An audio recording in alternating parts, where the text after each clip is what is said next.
Warrior Cats. It's a thing. And this thing has existed since 2003, and 2021 is no different. Let's review the Warrior Cats books and merchandise that we received in 2021. Section 1. Books. The books, of course, are the core of what Warrior Cats is. This year we had the same lineup as 2020, which is 2 main series books, 1 novella collection, 1 graphic novel, and 1 super edition. On April 6th of 2021, we got Broken Code 5, The Place of No Stars, and A Warrior's Choice. The Place of No Stars is probably my favorite Warrior Cats book from 2021. We got to explore the Dark Forest in a way we never have before. We finally got to piece together the inner workings of Ashfur's secret plan. We got some additional lore in the light versus darkness dynamic in Warrior Cats. We got the mysterious ghost zombies. It's a solid book 5. A Warrior's Choice, releasing the same day, was overshadowed by Broken Code 5, and honestly, that's fine by me. Of the 3 novellas in the collection, none of them were particularly inspiring in my opinion. Black Star's Reckoning is a redemption story that plays out entirely in backstories, so we never actually get to see any evidence that Black Star has changed, which is rather problematic as that's what a redemption arc is supposed to be about. Spotfire's Rebellion had 2 really cute chapters about when Spotfire was young, but then just retold the events from Lost Stars to A Veil of Shadows. It just felt way too soon for that. We just had Veil of Shadows last year. Overall, it doesn't add much. Finally, we have Daisy's Kin, my favorite of the 3. Daisy trying to find meaning in her life is an interesting point of debate, but the resolution was super lackluster as it doesn't do anything to upset the status quo. In June, we got a new graphic novel in the form of Winds of Change.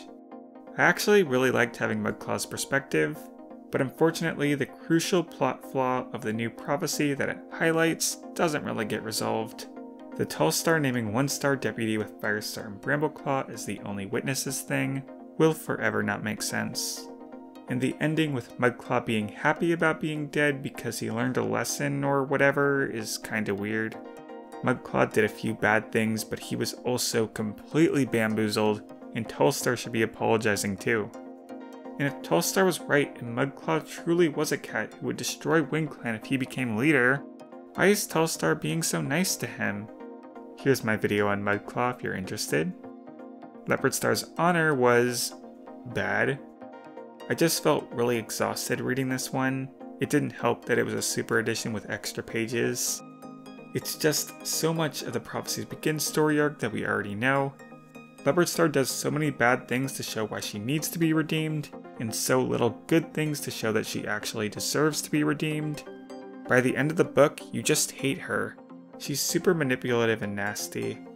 I made a video on her if you want more of my thoughts, which covers Black Star too. A Light in the Mist is my least favorite book of 2021.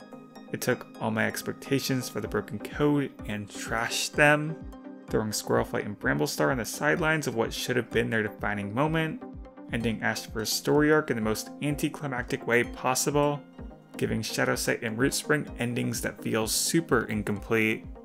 I won't brag on it any further in this video as I've done so enough in this video here. Section 2. Merch. So I wanted to give the Warrior Cats merch its own section of the video, but honestly the merchandise has been a bit lackluster this year. 2019 we got the first Warriors plushies and the amazing clan pins. 2020 we got the adorably simple Warrior Cats minis. This year we got more plushies and more minis, but there was no new idea that I enjoyed. In February we got updated Wave 1 plushies to match the Wave 2 style, which is cool. I guess if they are going to produce more of the Fire Grey J variety, they might as well, but it's nothing to get overly excited over. April, we got merch so bad I made a video on it.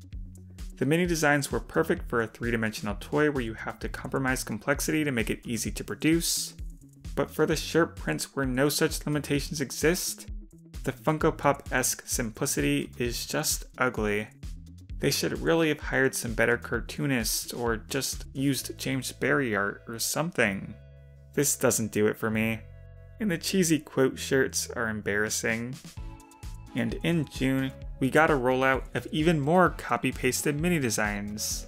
Put it on stickers, put it on pins, put it on bag tags, put it on patches, put it on a compact mirror, and only Jayfeather goes on the mirror, the most ironic choice they could have gone with. What are they doing? Later in June, we finally get merch that doesn't involve minis. It uses the Owen Richardson book cover art for the first arc. Honestly, fine by me.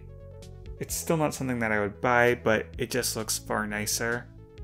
Now something I would buy, released in July. Wave 2 of the Warrior Cats minis. The Cinderpelt and Brightheart pack is the big standout of this wave. I bought 3 of these packs, 1 to keep in box and 2 to use for a skit.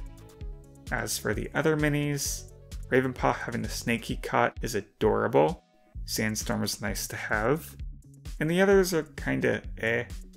Blackstar isn't exactly a cat who gets me excited after reading that novella.